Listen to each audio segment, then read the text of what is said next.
என்ன, நீ எந்த மதவாதியா இருந்தாலும் உன் வீட்டுக்குள்ள வச்சுக்கோ, எந்த ஜாதியா இருந்தாலும் உன் வீட்டுக்குள்ள வச்சுக்கோ. பொது இடத்துக்கு வந்தீங்கன்னா அங்க ஜாதி மதம் பேசுனா குழப்பம் தான் உண்டாகும்.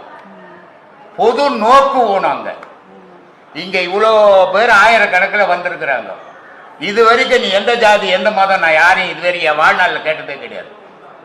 ஏன்னா நான் பார்க்கறது ஜாதியை பார்க்க மாட்டேன், மதத்தை பார்க்க மாட்டேன், மனுஷனை மட்டும் பார்ப்பேன். ஓசூர்ல இருந்து ஒரு அம்மா ஃபோன் பண்றாங்க, எனக்கு ஒரு முஸ்லீம், நான் உபதேசம் வாங்கணும்னாங்க.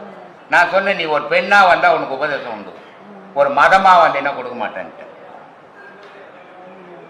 இல்லையா? ஏன்னா இந்த முஸ்கா கிஸ்காலாம் போட்டு வந்து இங்க கொடுக்க முடியாது. அந்த மாதிரி இந்த ரெண்டு பெண்களும் அவ்வளவு அருமையா பேசுறாங்க பட்டிமன்றத்தில்.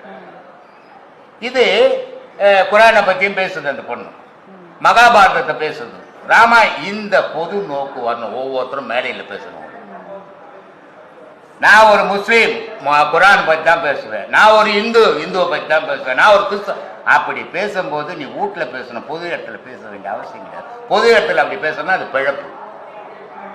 இந்த பொது நோக்கு வரணும், ஒவ்வொரு மனிதனுக்குள்ளும் வந்தாவே அவன் பாதி சுயநலம் பாதி பொது நலத்துக்கு வருவான். இல்லைன்னா முழுக்க முழுக்க சுயநலத்திலே வாழ்வான். இப்ப என்னுடைய செயல்கள் என்னுடைய தொண்டுகள் எப்படி அப்படின்னா எல்லாம் பொது நலமான இல்லை.